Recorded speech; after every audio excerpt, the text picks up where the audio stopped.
Hello everybody, Roger here again. You could probably hear that loud sound behind me. It's the generator. I got it going tonight. I'm going to test out the electricity in the cabin.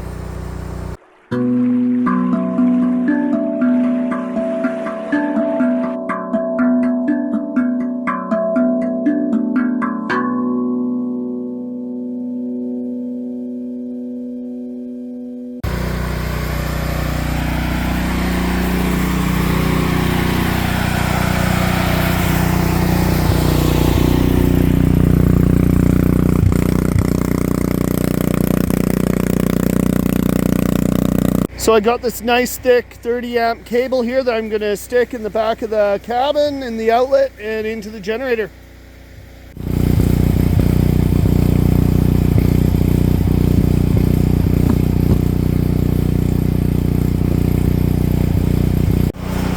And we got power.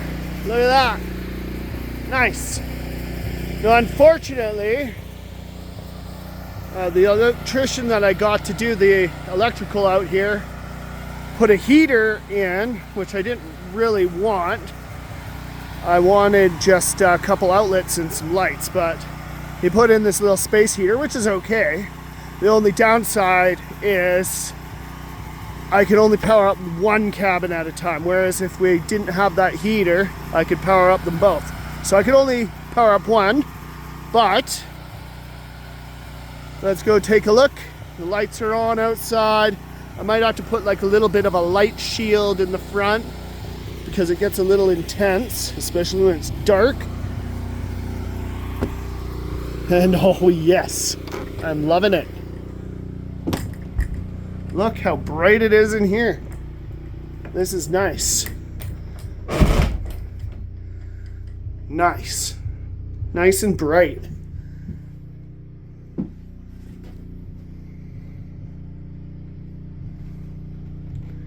Take a look at my map of Malcolm Island. Since there is heat in here, even though it's summer, I don't really want to have the heater on, but I might as well test it out since I got the generator on. And it looks like the switch is on, so I should just be able to turn this on and get some heat. Let's try it out. Could feel this is the fan. Oh yeah, I'm getting heat. Nice. It's putting out quite a bit of heat. Well, nothing wrong with that. And I got these outlets here. So when the generator's on, I could power up my laptop, do some video editing or work on my book. But tonight I'm just testing out the electricity.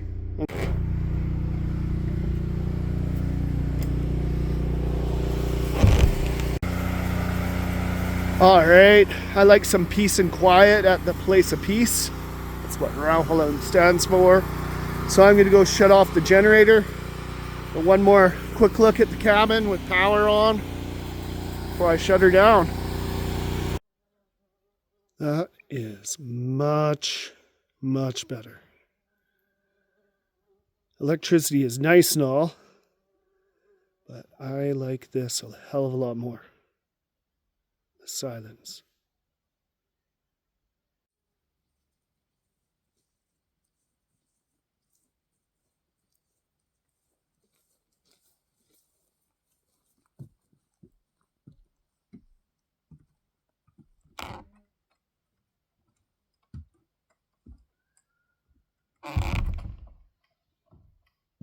It's a beautiful day here at Rauhala. Well, every day is a beautiful day here at Rauhala. And it's road maintenance day, so this is gonna be my first day of the year here doing some road maintenance. So I won't get to everything. They're pretty big roads, but I mean I'll do a little bit here and there and you'll see what I get up to.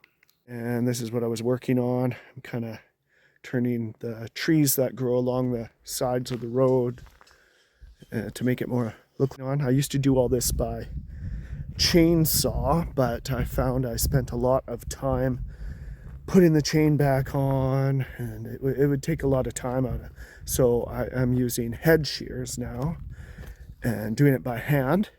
It's a lot of work, but I find I spend less time maintenance and more time trimming the road. All right, let's get at her.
I'm just spending another night out here at the cabin, and it's very quiet evening tonight, so just gonna let you all listen to this.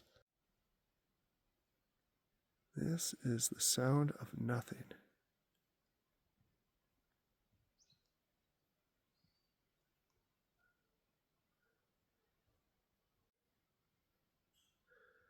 Last spring, I was here, and it was just before dark, and the evening birds were singing. And all of a sudden, all the birds around me just quit singing all at once.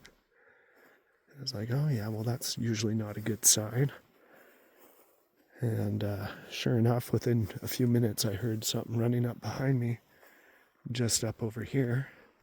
And I got up off of my seat. I was sitting around the fire, and there was this cougar, and the cougar was creeping along the forest edge there along the hillside. And then we both made eye contact, and it went in behind the cabin, and I jumped inside the cabin and locked myself in there for the night.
Ah, crap. There was a ruckus, and there's been an eagle in the neighborhood hunting birds.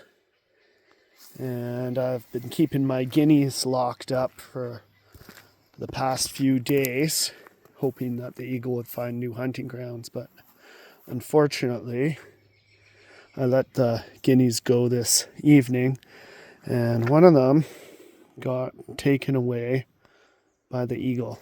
So that sucks, but that's nature for you. So it's gonna be another day here trimming up the hedge going along the road. It's not really a hedge. It's trees that have been growing up along the side, and I'm turning them into a hedge. And I take my hat off because You can see all these little flies flying around me, and they start biting just around the rim of my hat. So I wear a hood, and it seems to help keep them at bay. And you get pretty sweaty doing this, so it's something you have to shower daily when you're brushing the road. So let's see where I get along, and I'll show you what I've done so far. So you can see all these hemlocks. There's some spruce among them as well, growing along our road here at Rauhla. And over here, I've been trimming them as low as I can, and I'm leaving any cedars that I find because I want the cedars to grow up. So you can see there's a few red cedars poking up here and there. And from the last time I did the roads, we left the pines. So the pines are this tall now. We're going to leave them growing along the road here. If we had left all the trees, they'd be that high right now. This was all an alder patch at one time, and you can see the debris there a few years back. I cleared the alders out of here. And when we first put in the roads, we put in some rhodos. There's one there, and one right there. And on this side, the same rhodos. They're just clippings from some of our plants in town, but they're the heritage rhodos that were brought to Melchosar and Malcolm Island by the Manta family a long time ago. And I'm going to be cleaning up in here so that you can better see these rhodos. And I got this windfall. It's not blocking our drive through here, but I might saw it down. And then I'm going to be going down the beach side here. We have some guests checking in today at the beach campsite, so I probably won't be working down this road, but while there's guest camp down there, I'll probably work down one of the other roads and slowly get this done.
So I've been doing a variety of different projects lately, and so this video is going to be a mishmash of all sorts of different things put together. And yeah, see here, if you're looking straight on at the salmonberry plants, you can't really see the berries. But if you go down, crouch down, you'll see there's a bunch of berries underneath all these leaves. So what you do is you fan the bushes up until you see the berries, and that's how you find them. And generally the nice juicy ones are hidden inside the bushes. See here, look at all these nice juicy berries. And it's the first official day of summer here. You can see the thimbleberries are starting to lose their petals and starting to form berries. They're not ripe yet though. So right now I'm finishing up the salmonberry season, so I'm trying to get as many of these salmonberries as I can. And so you'll find me picking berries over here in Port McNeill during berry picking season. And this is our spot where we get a lot of our thimbleberries. But right now I'm after the last of the salmonberries. And these are the millipedes that like to go inside of salmonberries. So when you see those, you just grab them, and throw them out. So I'm in a nice patch here of salmonberries. It's rained a couple days. And if you were just, if you look at the bush like this, you're not going to see any berries. But if you lift up the branches and look inside, you can see there's all these nice juicy berries that are hidden in the branches. So when you're picking, you kind of have to fan the branches up and down in order to find the berries. These are some nice big and juicy salmon berries, and there are no bugs whatsoever in there. So this is really great.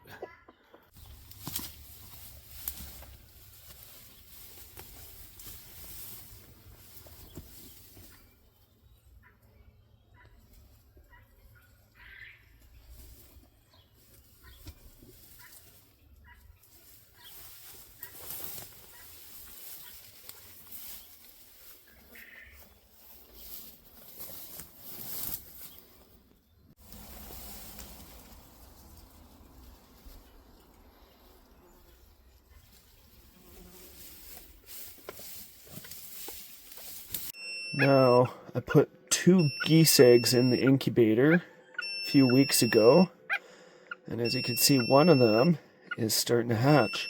I'm glad I left them in there because I was considering just starting over with fresh eggs the other day, and now we have this baby goose.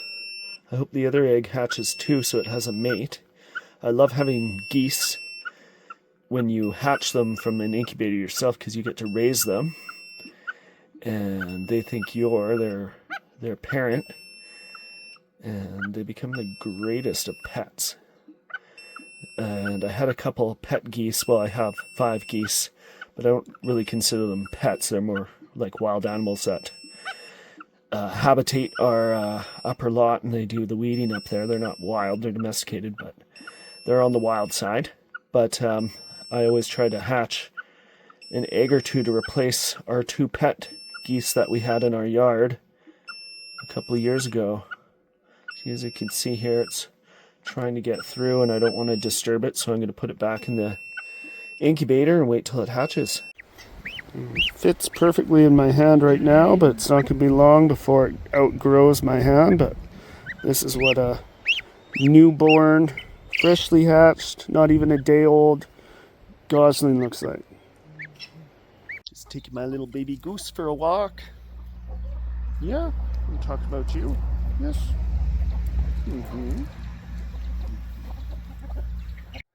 This is me in my element.